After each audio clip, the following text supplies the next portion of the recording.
샬롬, 반갑습니다. 오늘은 이제 말라기를 다 마무리하고 마지막 구약의 총정리, 구약의 상관관계를 한 번 더 마무리하고 나가려고 합니다. 오늘은 구약을 총정리하고요.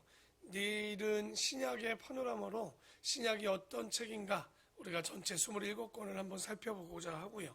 그리고 마지막 금요일은 예수님이 이 땅에 오신 이유에 대해서 30가지 정도를 우리가 한번 나눠보려고 합니다. 자, 오늘은 우리가 어제 말라기를 마무리하면서 정말 우리 하나님께서 더 이상 이스라엘 백성과 이야기할 수 없음을 우리가 잘 알게 됐습니다. 정말 이혼하고 싶었지만 진짜 하나님의 마음은 이혼이 아니라 그들이 돌아오기를 바랬지만 우리가 말라기 1장, 2장, 3장의 쭉 내용들을 보면 그들은 하나님의 마음을 전혀 알지 못했고 깨닫지 못했습니다.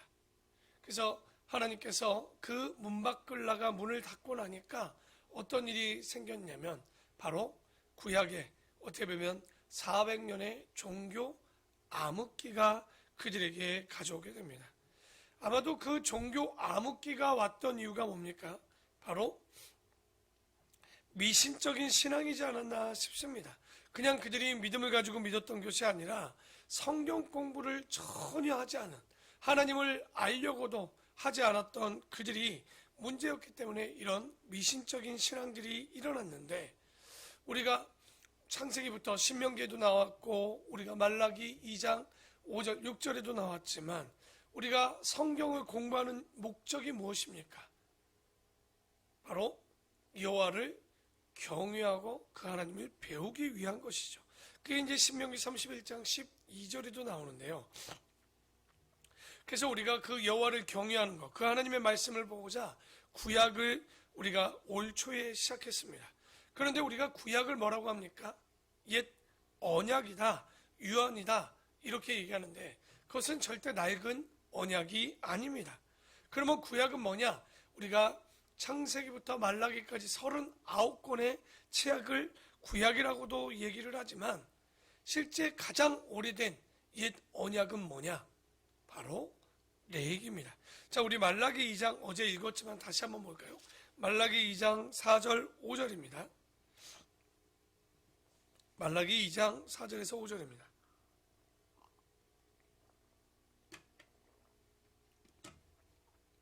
다 같이 한번 읽어보겠습니다. 시작. 만군의 여호와가 이르노라. 내가 이 명령을 너희에게 내린 것은 레위와 세운 나의 언약이 항상 있게 하려 함인 줄을 너희가 알리라.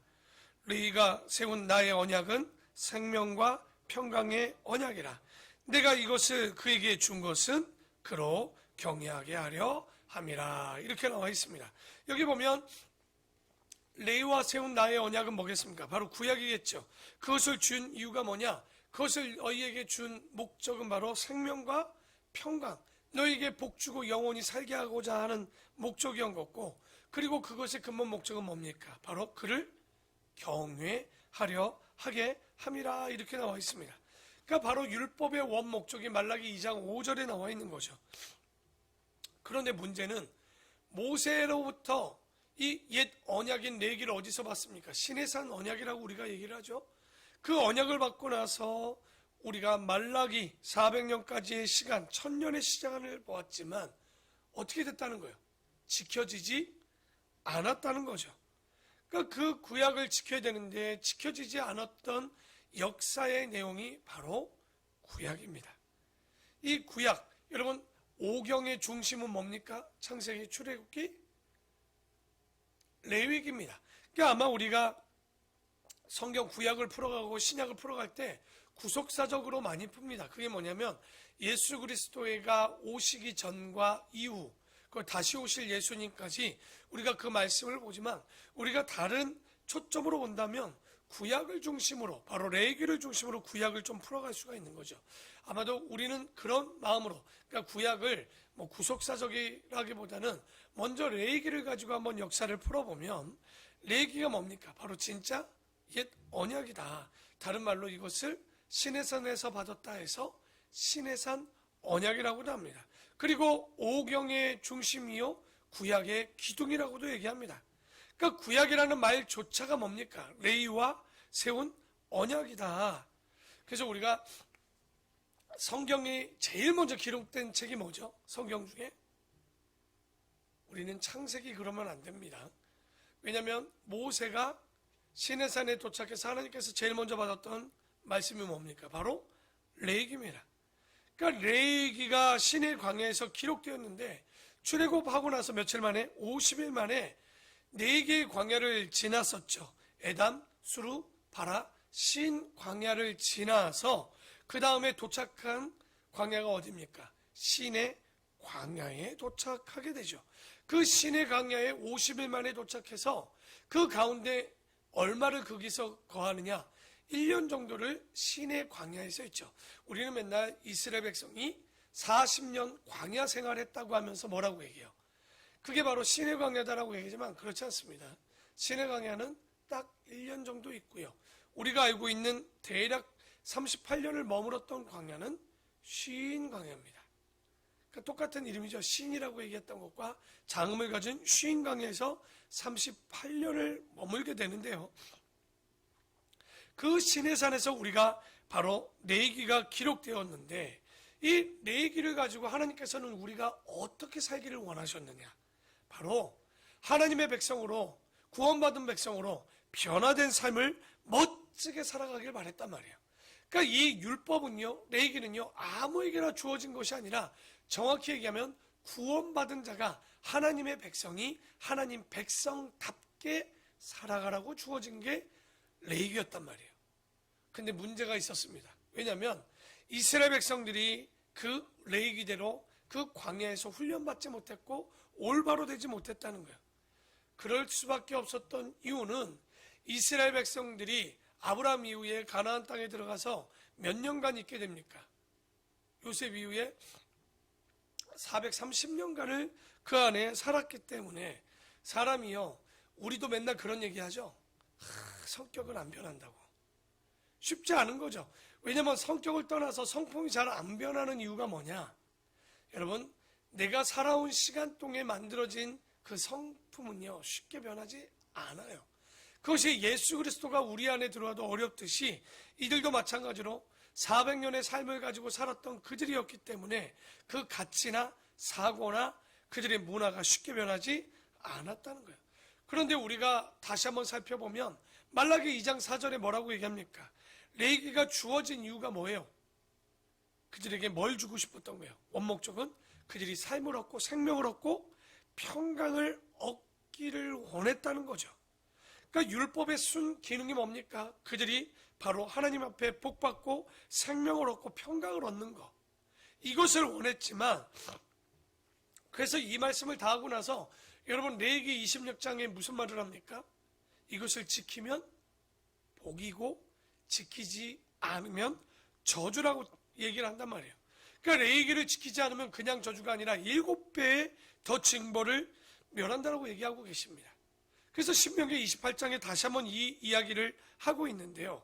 그런데 이스라엘 백성들이 레위기를 인식하고 인지했다면 여러분 율법을 지켰을까요? 안 지켰을까요?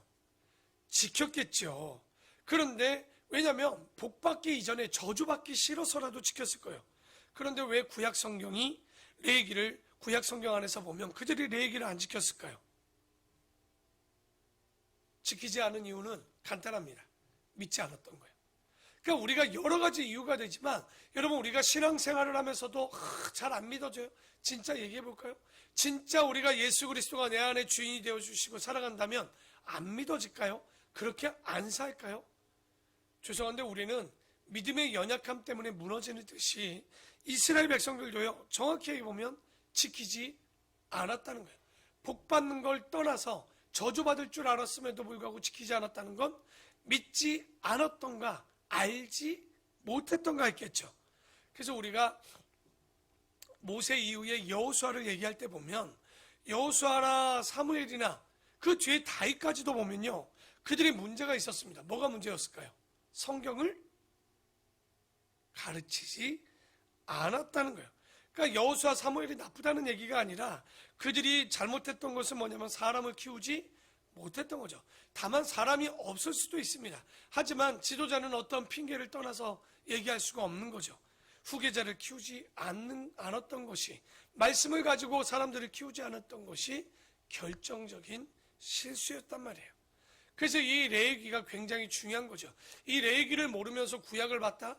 솔직히 이걸 제대로 풀었다라고 얘기할 수 없는 거예요. 왜냐하면 여러분, 창세기는 어떤 책입니까? 이 창세기는요, 레위기를 주신 하나님이 도대체 누구냐는 거예요. 우리는 당연히 알 거라고 생각하지만 애굽에서 400년간을 살았던 그들에게 하나님과 애굽의 신들과는요, 크게 차이가 없었을 거란 말이에요. 그저 자신들의 민족신이었을 정도라고 생각했을 수 있었는데, 그렇기 때문에 하나님께서는요, 신의 산에서 맺은 하나님이 도대체 누구냐, 어떤 분이냐, 이것을 기록한 책이 창세기입니다. 그래서 창세기 1장 1절에 선포하죠. 뭐라고?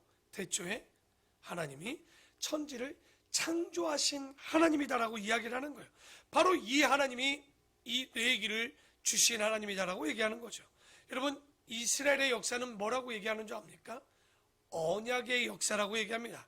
그러니까 약속을 하거나 약속을 지키지 않으면 우리는 뭐라고 얘기하냐면 인격이 아니라고 얘기합니다. 인격이란 건 두 가지가 있어요. 하나는 자유를 가졌다라고도 얘기하지만 또 하나는 책임을 가졌다라고 얘기합니다. 그러니까 이런 인격적인 존재와 하나님께서 약속을 맺었는데, 그러니까 왜 약속했냐? 하나님은요, 사람들과 복 주시기 위해서 약속하신 거예요. 자꾸만 뭔가 저주하려고 약속했겠습니까? 여러분, 언약의 목적이 뭡니까? 율법의 목적이 뭐였다라고 좀 전에 말라기 2장 4절에 얘기했죠? 생명과 평강의 복을 주고자 했다라고 얘기했잖아요.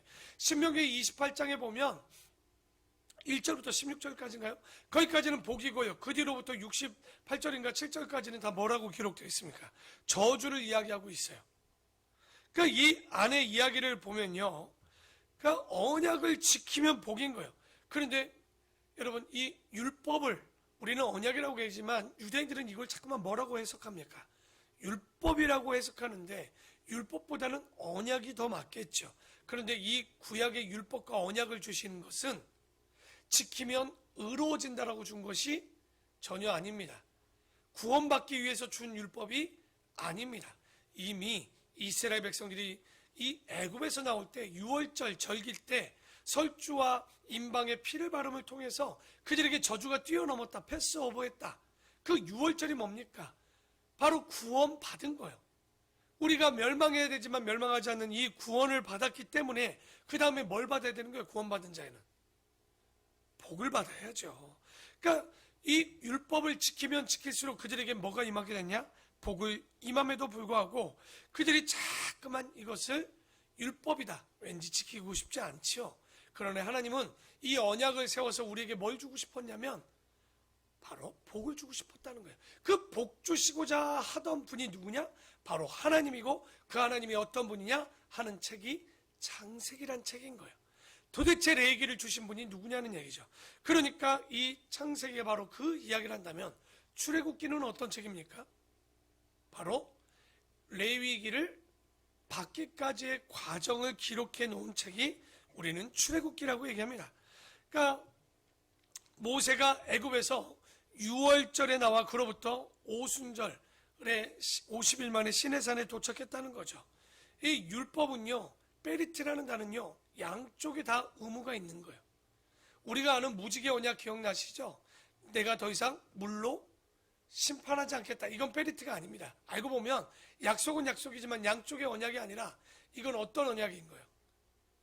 일방적인, 하나님께서 너희들이 지키건 상관없이 내가 다시는 뭐로 심판하지 않겠다? 물론. 그러나 우리가 레위기를 받았던 이 율법은요, 양쪽의 의미가 있었죠. 그래서 레위기 26장과 신명기 28장이 뭐예요? 지키면 복, 지키지 않으면 저주인 거예요. 그게 바로 율법이라고 이야기를 하는데, 그러니까 우리가 성경을 율법보다는 뭐로 받아들이면 더 좋은 거예요? 언약, 약속으로 받으면 좋죠. 왜냐하면 약속이란 건 뭔가 지켜야 되지만 율법은요, 왠지 무겁기만 하게 우리에게 오지 않습니까? 그래서 이 출애굽기, 정말 이 레위기를 받기까지의 과정, 그래서 출애굽기 20장에 보면 어떤 게 나와요? 레위기를 함축한 돌판 하나를 기록해서 주죠. 그게 뭡니까? 10계명입니다. 그러니까 레위기를 함축하면 10가지 계명으로 나오는 게 그게 뭐예요? 십계명 2개로 더 함축하면 하나님 사랑, 이웃 사랑. 우리가 이렇게 줄일 수 있는 거죠. 그게 바로 출애굽기의 내용이고요. 민수기는 뭘까요? 바로 레위기를 가지고 훈련한 훈련 일지를 기록해 놓은 거예요. 그러니까 광야에서 레위기를 가지고 살아보는 겁니다. 그러니까 애굽에서 가졌던 것을 여러분 기억납니까? 이스라엘 백성들이 출애굽하고 광야에서 바로 불평했던 거. 아이고 거기서 차라리 수박 먹고 마늘 먹고 우리가 이런 걸 먹고 차라리 죽는 게 나을 거야. 그 얘기 뭐예요? 아직 그들이 애굽에서 가지고 있던 습관들을 갖고 있었는데 광야는 그런 습관들과 자기들이 누렸던 것을 하나도 할 수가 없는 곳. 다시 말해서 그곳에서는요, 그 없는 가운데 훈련하는 거예요. 그때부터는 지금까지 먹었던 게 아니라 뭘 먹었습니까? 만나와 메추락이나 석수를 먹어가면서 이제부터 하나님의 백성으로 다른 삶을 살아가기 시작합니다. 바로 레위기를 가지고 훈련하는 책이 뭐라고 얘기했습니까? 민수기라고 얘기했죠. 그 과정을 기록한 것이 민수기인데 400년 동안 애굽의 문화에 있었던 이 사람들이 뭐도 없는 거예요. 지금 보면 이들에게는요, 성경도 없고요, 솔직히 가르치는 자도 없습니다. 그러니까 완전히 다른 패턴으로 살도록 훈련하는 훈련소가 바로 이 광야인 거예요. 하나님께서 직접적으로 레위기를 가지고 이제 그것만 가지고 가르치는 건데, 그래서 우리가 민수기를 히브리어 원래 제목을 보면 뭐라고 되어 있냐면 베밋 바르라고 되어 있습니다. 광야에서 뭘 했다는 거죠? 레위기를 가지고 훈련한 책이다. 그런데 우리는 민수기를 뭐로 알고 있어요? 왜냐면 아시죠? 군대 가면 처음 모일 때 숫자 세죠. 그리고 마지막 흩어지기 직전에 숫자 세니까 바로 이스라엘 백성들이 무슨 민족이 몇 명이고 서두와 말에 한번 쓰다 보니까 우리는 이거를 뭐라고 쓴 거예요? 백성민자 세 숫자를 써서 백성의 숫자를 썼다 해서 민수기라고 얘기하지만 실제 이것은 그것이 아니라 레위기를 가지고 훈련한 책인데, 근데 문제는 이스라엘 백성들이 광야에서 대략 몇 번 정도 불평을 하던가요? 10번을 불평합니다. 그런데 이게 맞냐? 여러분 40년에 10번이 기록되어 있는 거예요. 그러나 문제는 훈련소에서 여러분 한 번의 불평도 용납되지 않습니다. 바로 광야에서 한 번의 불평도 하나님께서는 그래서 용납하지 않는 거예요. 그러니까 하나님이 좀 어쩔 때는 잔인해 보이고 너무 무서워 보이는 이유가 바로 훈련소 안에서 훈련을 하고 있는데, 여러분 훈련소 조교가 좋은 말로 하면 그들이 듣던가요? 듣지도 않고 훈련되지도 않습니다. 그래서 이제 가나안 땅에 들어가기 직전까지의 훈련한 책이 바로 이 민수기다, 이렇게 알고 책을 보시면 정말 더 좋겠죠. 그리고 신명기는 뭡니까? 이제 모세가 가나안 땅에 들어가기 직전에, 본인도 들어가지 못하지만 이 광야에서 1세대는 다 죽고 다시 2세대들에게 주어지는 바로 레위기를 가지고 설명한 책, 레위기를 가지고 설교한 책, 레위기를 가지고 고별 설교한 책이 뭐다? 신명기다. 그러니까 레위기를 가지고 다시 재해석, 몇 가지 정도를 추가해서 해석해 내용이 바로 이 신명기인데요. 우리가 바로 40년 광야 생활의 수료식입니다. 졸업식 할 때 여러분 마지막 설교하죠. 축사나 이런 것들을 하는 것처럼. 근데 이 설교가 대단해요. 본문은 길고 설교는 짧은 내용입니다. 그러니까 아주 설교의 모범자가 되는 설교가 아마도 신명기라고 얘기하는데, 어쨌든 그 설교의 본문이 레위기고 그것을 재해석한 척이 신명기고 우리는 그것을 모세의 고별 설교라고도 얘기합니다. 그러니까 그런 내용이 신명기 내용. 그래서 레위기를 읽었다면 신명기를 보면서 어떤 생각이 들어야 돼요? 내가 어디서 봤는데 그러면 안 되고, 이 책의 본문을 가지고 레위기를 가지고 쓰여진 설교가 신명기다라고 보시면 돼요. 그래서 같은 이야기가 반복되고 함축되거나 조금 더 설명하거나 추가된 내용들이 들어 있습니다. 그리고 시가서는 뭡니까? 레위기를 가지고 지킨 사람들이 뭐라고 그랬죠? 율법을 지키면 생명과 평강의 복을 얻는다고 그랬죠. 바로 이 복을 얻은 사람들이 하나님께 찬양을 올려드린 책이 뭐라고요? 시가서입니다. 바로 찬송이 바로 시가서겠죠. 바로 그 말씀대로 살아간 사람들이 그래도 기록된 책이 시가서라고 보시면 되고요. 그러면 예언서는 뭘까요? 예언서 12권을 우리가 잘 살펴보면 왜 예언자가 나타나느냐? 바로 레위기를 지키지 않으면, 율법을 지키지 않으면 분명히 뭐라고 얘기했죠? 26장에, 레위기 26장 저주라고 그랬죠. 그런데 저주를 하는 것이 하나님의 목적이 아니니까 누구를 먼저 보냅니까? 저주받기 전에 예언자를 보내주는 거예요. 그러니까 하나님의 언약을 지키지 않으면 누가 온다? 예언자가 온다. 그래서 여러분, 시대가 악할수록 누가 많이 나타나요? 예언자가 많이 나타나요. 여러분, 예언서를 나눌 때 두 가지로 나누죠. 대선지서, 소선지서라고 얘기를 합니다.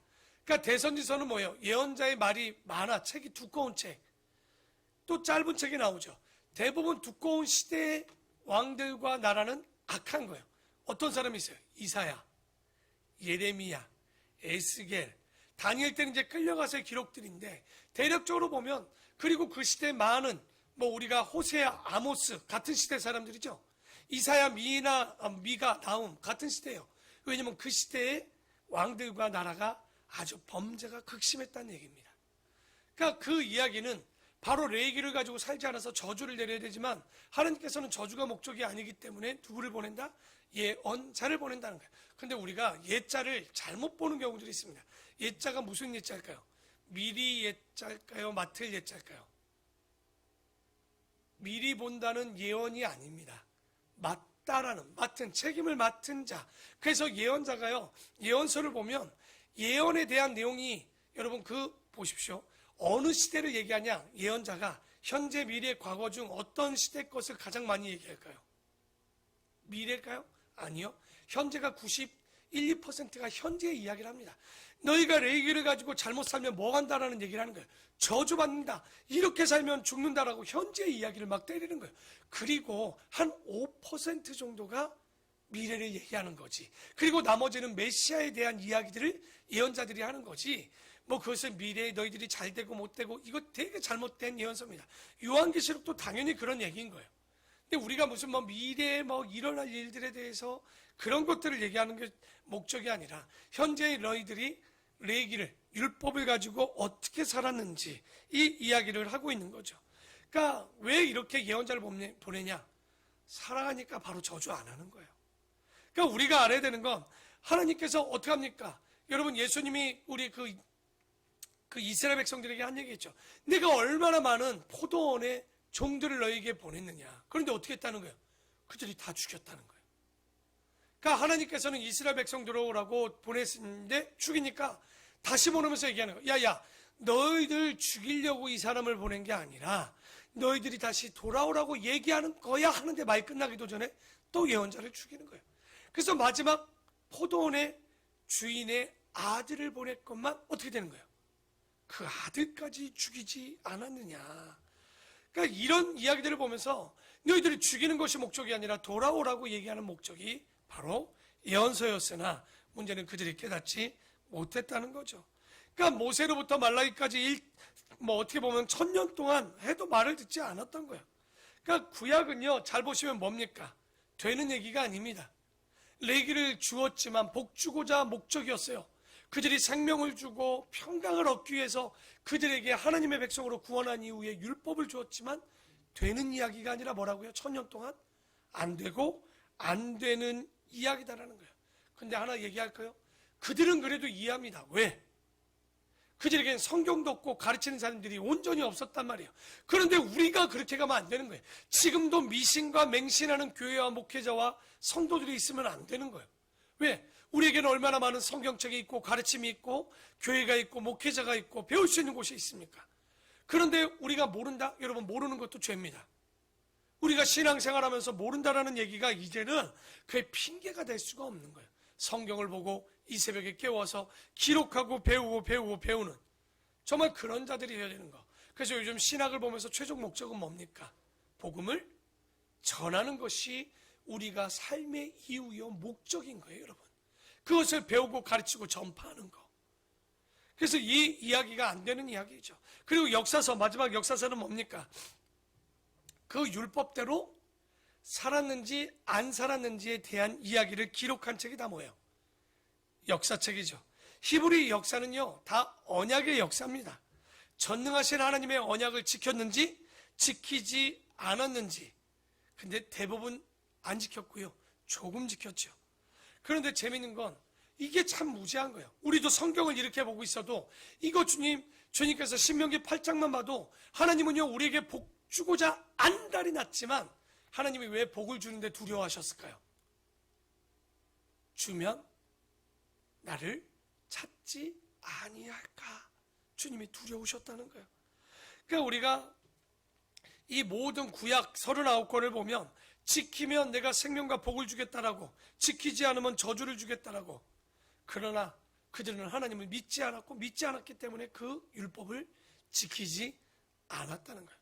여러분, 말씀을 우리가 성경 39권의 이야기들을 마무리하면서 우리는 어떻게 되겠습니까? 변하지 않는 이 진리를 가지고 어떻게 살아야 되겠습니까? 우리에게 복 주려고 하신 하나님의 이 마음을 우리가 조금은 기억하시고 이 레위기를 지키기만 했다면, 말씀을 지키기만 했다면, 그러면 이게 과거의 이야기일까요? 그렇지 않습니다. 오늘날 여러분에게도 동일하게 하나님은 말씀을 주고 있습니다. 변치 않는 불변하시는 하나님께서 영원한 진리인 성경 66권을 우리에게 주시면서 해왔던 것은 지키면 복, 지키지 않으면 저주인 거예요. 그런데도 우리는 지금도 잘못 믿어가고 있는 거예요. 이게 구약의 문제만이 아니라 지금도 이 땅에서 우리는 누구를 쫓고 있습니까? 누구를 의지합니까? 누가 복의 근원이라고 생각하십니까? 복의 근원은 하나님이고 주님 안에 있을 때 복을 누릴 수 있고 성령께서 깨달아야지만 복을 누릴 수 있을 텐데 우리는 지금도 이 말씀이 없으니 복도 없을 뿐더러 삼위일체 이 하나님도 믿지 않으니 복은 가까이 가지도 못하는 거예요. 오늘 이 말씀을 다시 한번 구약을 총정리하면서 우리에게 이 말씀을 주신 분이 누군가? 창세기. 이 말씀을 받기까지의 과정이 출애굽기. 이 말씀이 바로 옛 언약, 바로 레위기를 가지고 훈련한 책이 우리 민수기. 이 레위기를 가지고 재해석하고 설교한 책이 신명기. 그것을 가지고 받기까지의 그것을 가지고 그거 받은 사람들이 기뻐해서 쓴 책이 시가서. 정말 지키지 않아서 저주를 줘야 되지만 그렇지 않고 다시 돌아오라고 보낸 책이 예언서. 그리고 마지막 이 말씀을 지켰는지 지키지 않았는지 그것을 기록한 역사의 책이 역사서입니다. 우리가 이렇게만 구약을 좀 봐도요 그냥 보시면 안 되는 거죠. 왜 에스겔이, 왜 다니엘 때, 왜 예레미야 때 그렇게 예레미야가 외쳤을까? 그건 레위기를 근거한 거죠. 지키지 않으면 저주인 거예요. 그러나 그들은 듣지 않았고 보지 못하고 깨닫지 못했다는 거예요. 왜? 몰라서요? 아니요, 믿지 못해서였습니다. 오늘 이 말씀을 붙잡고 우리가 정말 하나님 앞에 어떻게 살아야 되는지, 어떻게 믿어야 되는지를 다시 한번 기억하고 나가는 아름답고 복된 우리 성도들이 되기를 축원합니다. 기도하겠습니다.